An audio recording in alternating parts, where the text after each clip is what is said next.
నమస్తే welcome to Suman TV నేను మీ హరిత ఇండియాలోనే the best varicose veins centre అంటే గుర్తుకు వచ్చేది ఎవిస్ హాస్పిటల్ సో అందుకే నేను ఎవిస్ హాస్పిటల్కు వచ్చాను ఇక్కడ ఎలాంటి అడ్వాన్స్డ్ ట్రీట్మెంట్స్ ఉన్నాయో దాని గురించి మనం మాట్లాడుకుందాం నాతో పాటు ఉన్నారు ఇంటర్వెన్షనల్ రేడియాలజిస్ట్ డాక్టర్ రాజా వి కొప్పాల డాక్టర్ గారు నమస్తే అండి. నమస్కారం. అసలు మీ గురించి కూడా పరిచయం అవసరం లేదు ప్రేక్షకులకి.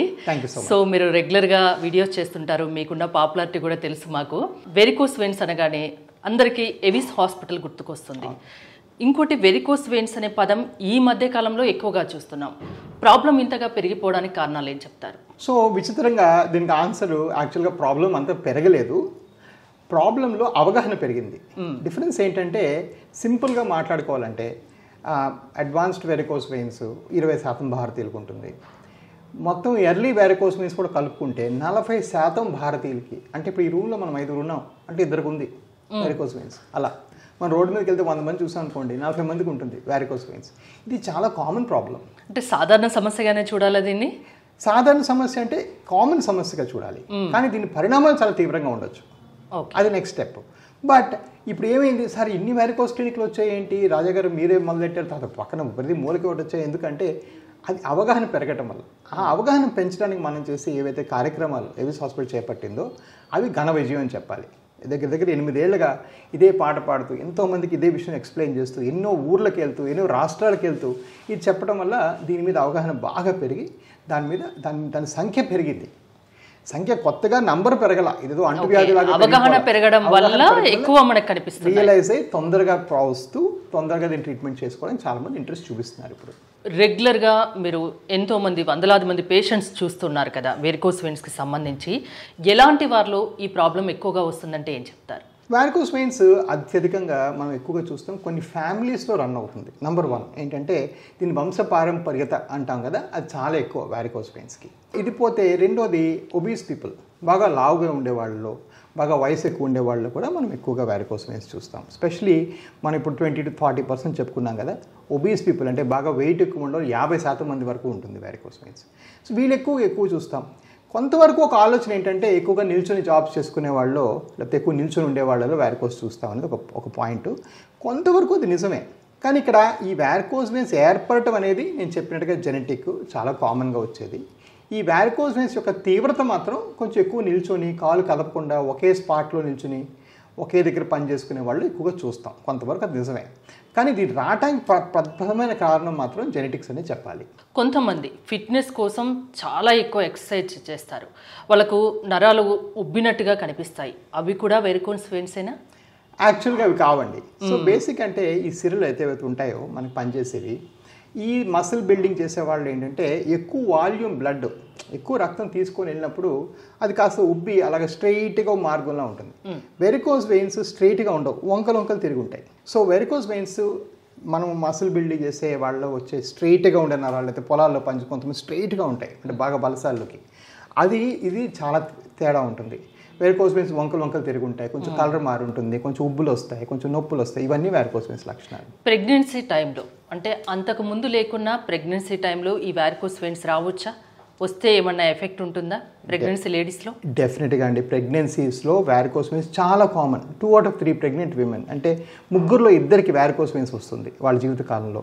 సో ప్రెగ్నెన్సీస్ వచ్చిన తర్వాత ఈ గర్భం దాల్చిన తర్వాత 8 నెలల తర్వాత అంటే ప్రెగ్నెన్సీ అయిపోయిన 8 monthsకి ఈ వెయిన్స్ వెళ్ళిపోయాయి.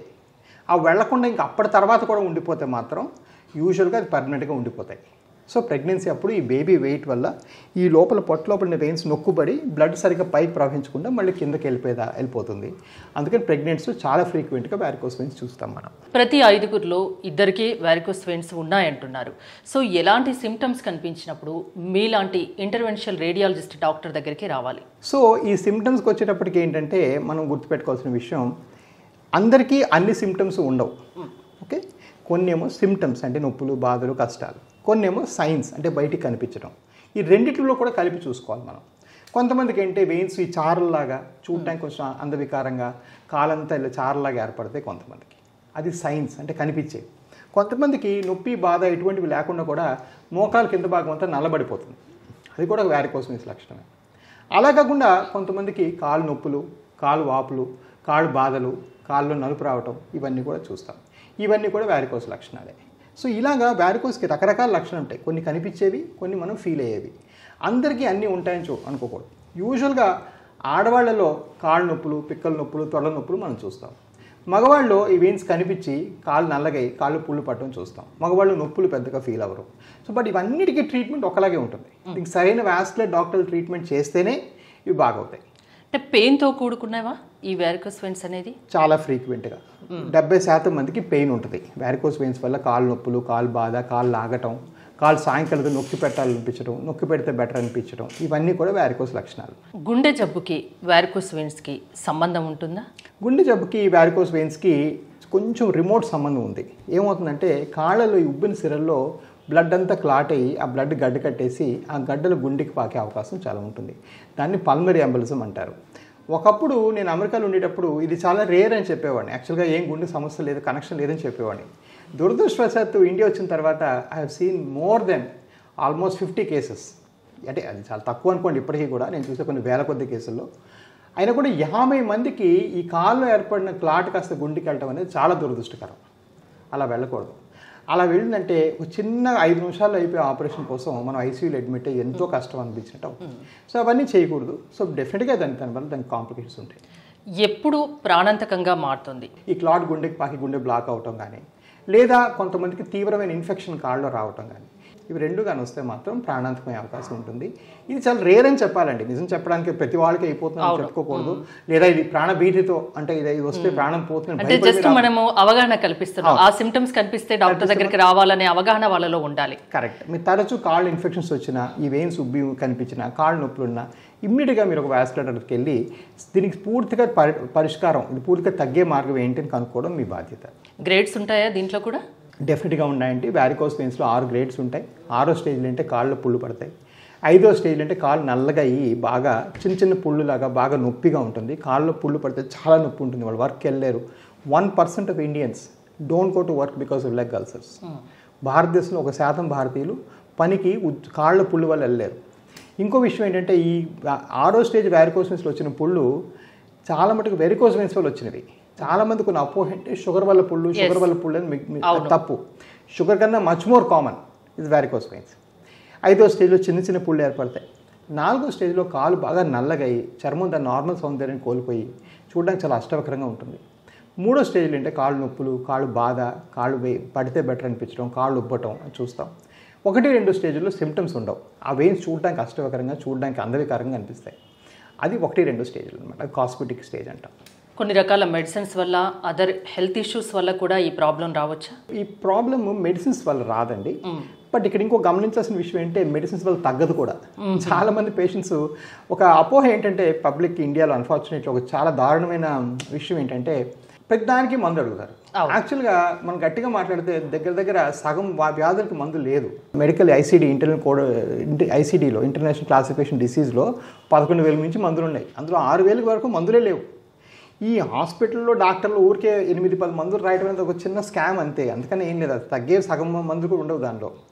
సో దానివల్ల డిసప్పాయింట్ అయిపోతారు. నేను వచ్చి మీకే మందులు లేవండి వెరికోస్ కంటే అదేంటంటే ఎవరు నమ్మరు వాళ్ళు ఏదో డిసప్పాయింట్. అదేంటి డాక్టర్ ఎక్కడికి వెళ్ళినా 3-4 మందులు రాశారు. సో దీనికి మందులు అంటూ పెద్దగా లేవు దీని ట్రీట్మెంట్కి. ఒక డాఫ్లోనే tablet approved by government of India. దానివల్ల కూడా పెద్దగా రిలీఫ్ ఉండదు నా ఉద్దేశంలో. సో దీనికి సరైన ట్రీట్మెంట్ ఎలా దాని మీద అవగాహన ఉండటం చాలా ఇంపార్టెంట్.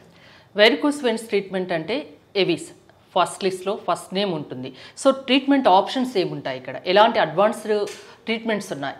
సో ఎవిస్లో నేను ఏం చేస్తానంటే గత 8 ఏళ్ళుగా దీన్ని శోధించి ఇలాంటి హాస్పిటల్ ఇండియాలోనే ఫస్ట్ టైం పెట్టడం జరిగింది. 40,000 పైచిలుకు సర్జరీస్ కూడా చేశారు కదా ఇక్కడ. అబ్సల్యూట్లీ హైయెస్ట్ నెంబర్ ఇండియాలో. అది సాధించాలి అంటే ఫస్ట్ ఆఫ్ ఆల్ మనకి ఎండ్ టు ఎండ్ అన్ని వ్యారికోస్ వెయిన్స్ ఒకలా ఉండవు. కొంతమంది కాళ్ళు పుళ్ళు పడి కాళ్ళు నొప్పిగా ఉంటాయి. కొంతమందికి చూడడానికి జస్ట్ అందవికారంగా ఉంటుంది, ఎటువంటి నొప్పి కూడా ఉండదు. సో ఇప్పుడు ఆ పుళ్ళు పడితే ఒకలా ట్రీట్ చేయాలి. ఈ చిన్న వెయిన్స్ కనిపిస్తే క్లాక్స్ అనే ట్రీట్మెంట్ చేసి తగ్గియాలి. సో ఇలాగా ఇవన్నీ వేరు ఎక్విప్మెంట్ ఉంటుంది. దానికి వేరు స్పెషాలిటీస్ ఉంటాయి. మళ్ళీ అందులో కూడా గ్రేడ్ బట్టి ట్రీట్మెంట్, ఆ పేషెంట్ సిమ్టమ్స్ బట్టి ట్రీట్మెంట్, వాళ్ళు వచ్చిన ఊరు బట్టి కూడా కొన్నిసార్లు ట్రీట్మెంట్. దూరభారం చూస్తే ఆ పుండు నేను ఊరికే రమ్మని చెప్పను. ఫర్ ఎగ్జాంపుల్ ఎవరో చెన్నై నుంచి వచ్చారు మొన్న, ఏం చేసాము, చిన్న చర్మం ముక్క తీసి అతికిపించేసాం. లేకపోతే ఆ ప్రతి 10 రోజులకి ఆ పుండు మేనేజ్మెంట్కి మా దగ్గరికి వచ్చారనుకోండి, ఆ టికెట్లు అయిపోతాయి. అవునవును. సో కొంచెం మీరు వచ్చే డిస్టెన్స్ బట్టి, మీరు చేసే వృత్తి బట్టి మా ట్రీట్మెంట్ మారుస్తాం చాలా దగ్గరలో. సో అవన్నీ చేయాలంటే నేను ఒక జనరల్ కార్పొరేట్ హాస్పిటల్ అయ్యి పొద్దున హార్ట్ ప్రాబ్లము, మధ్యాహ్నం బ్రెయిన్ ప్రాబ్లము, మధ్యలో ఏదో చూస్తే ఆ ఎఫెక్ట్ చాలా డైల్యూట్ అయిపోతుంది.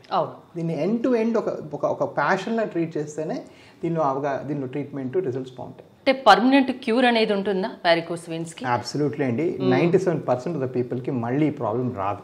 ఓకే. లేజర్ అనేది ఎప్పుడు చేస్తారు మీరు?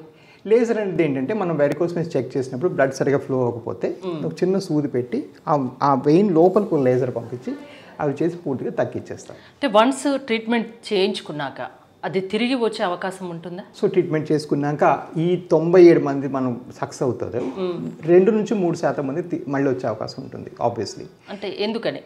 సో మెయిన్ జెనెటిక్స్ అండి. ఇక్కడ అర్థం చేసుకోవాల్సిన విషయం ఏంటంటే మనము డాక్టర్లుగా ఉన్న వ్యాధిని తగ్గిస్తున్నాం. మన డాక్టర్లుగా మీకున్న జనువుల్ని, మీకున్న నేచర్ని, మీ పరిస్థితిని మేము మార్చట్లేదు. ఇదే కాదు, రేపు పొద్దున గుండెలో స్టెంట్ వేసాం అనుకోండి, అది కూడా 99% సక్సెస్. అంటే ఒకటి పోతాడు, మళ్ళీ ఆ స్టెంట్ కూడా బ్లాక్ అయిపోయి. అదేవిధంగా ఈరోజు ఇప్పుడు క్యాన్సర్ హాస్పిటల్కి వెళ్తున్న పేషెంట్లు వచ్చే ఏడాదిలో 50% మంది వెళ్ళరు. సో ఆపరేషన్ 100% అవుతుందా లేదా అని మనం చెయ్యం. ఈరోజు మీకున్న పరిస్థితిలో ఇది బెస్ట్ ట్రీట్మెంటా కాదా, అదొక్కటే మన చేతిలో ఉంటుంది. ఓకే. మన డెసిషన్ మేకింగ్లో మన మోస్ట్ ఇంపార్టెంట్ డెసిషన్ ఏంటంటే ఎవిడెన్స్ ప్రకారం 2024లో అమెరికా కానీ, బ్రెజిల్ కానీ, యూకే కానీ, ఇటలీ కానీ, మీరు ఏ దేశం వెళ్ళినా కూడా నేను ఇచ్చే ట్రీట్మెంటే మీకు దొరుకుతుంది. అది నా చేతిలో ఉంది, అది నేను తెచ్చి పెట్టగలను. బెస్ట్ అంత అడ్వాన్స్డ్ ఎక్విప్మెంట్స్ కూడా ఇక్కడ ఉన్నాయా? అబ్సల్యూట్లీ. మీరు ఏ కంట్రీలో కూడా, ఇన్ఫాక్ట్ అమెరికాలో లేనివి కూడా ఉన్నాయి నా దగ్గర. ఎందుకంటే బ్రెజిల్లో అక్కడ ప్రాక్టీస్ చేసి వచ్చారు కాబట్టి అక్కడి అన్ని ఇక్కడ తీసుకొచ్చారా? ఫస్ట్ లేజర్ మిషన్ ఇండియాకి తెచ్చిందే నేను. ఓకే. నా సూట్ కేసులో 3 పార్ట్లు ఇప్పేసి తీసుకొచ్చా, ఎవరికి తెలియకుండా. ఫస్ట్ లేజర్ మిషన్ ఇంటికి తెచ్చింది. అప్పటిదాకా కట్ చేసేసేవాళ్ళు 2014 దాకా ఇక్కడ. కాకపోతే అది కూడా ఏమైంది, అమెరికాలో వాళ్ళకి కొంచెం కోల్డ్ కంట్రీ కాబట్టి వాళ్ళు దుస్తులు ఫుల్గా వేసుకుంటారు కాబట్టి వాళ్ళు ఇంకా కాస్మెటిక్ ఈ చార్ల వెయిన్స్లో అంత అడ్వాన్స్ అవ్వాల. సో దానికోసం మళ్ళీ బ్రెజిల్ వెళ్ళా, బ్రెజిల్ నుంచి కూడా ఎక్విప్మెంట్ తెచ్చాం. సో ఇంకా మోస్ట్ అడ్వాన్స్. సో మీరు ఇన్ఫాక్ట్ కొన్ని కంట్రీస్లో లేని ట్రీట్మెంట్ కూడా ఉన్నాయి. ఇన్ఫాక్ట్ లాస్ట్ వీక్ 2 అమెరికన్స్ చేసుకొని వెళ్ళారు మా దగ్గర. ఓకే. అమెరికా నుండి ఇక్కడికి వచ్చి చేసుకొని వెళ్తున్నారు. పిల్లల్లో ఏమన్నా చూస్తున్నారా అండి ఈ problem? Yes, absolutely. 14 years the youngest patient I've seen అండి. సో అది అంతకన్నా యంగ్ రారు, కానీ 14 years నుంచి చూస్తాం జరిగింది. మొన్న 21-year-old అమ్మాయికి చేసాము. పిల్లలు కాదు, బట్ అడాల్సెన్స్, టీనేజర్స్లో చాలా చూస్తున్నాం. అంటే ప్రాబ్లం వచ్చినా దాన్ని క్యూర్ చేయడం ఈజీ, బాధపడిన అవసరం లేదు, టెన్షన్ పడిన అవసరం లేదు, అంతేనా? అబ్సల్యూట్లీ అండి. విదిన్ హాఫ్ అన్ అవర్లో అయిపోతుంది. ఏదన్నా కూడా, ఏ లేజర్ అయినా, క్లాక్స్ అన్నా, మైనర్, మేజర్ అన్ని హాఫ్ అన్ అవర్లో అయిపోతుంది. రాకుండా తీసుకోవాల్సిన జాగ్రత్తల గురించి ఏమన్నా చెప్తారా? So predominantly don't become fat అండి. You to be fitness maintain చేసుకోవాలి, ఓబీస్ అవ్వకూడదు.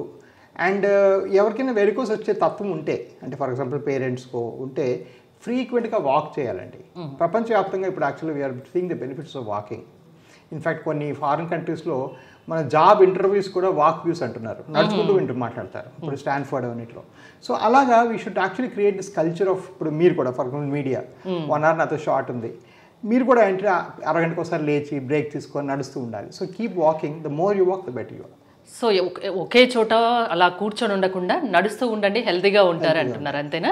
ఎవిస్ హాస్పిటల్స్ బ్రాంచెస్ ఎన్ని ఉన్నాయి, ఎక్కడెక్కడ ఉన్నాయి? సో ఇప్పుడు ఈరోజు మాకు 22 బ్రాంచ్లు అండి. ఆంధ్ర, తెలంగాణకు వచ్చామంటే హైదరాబాద్లో మళ్ళీ 2, కూకట్పల్లి, జూబ్లీ హిల్స్.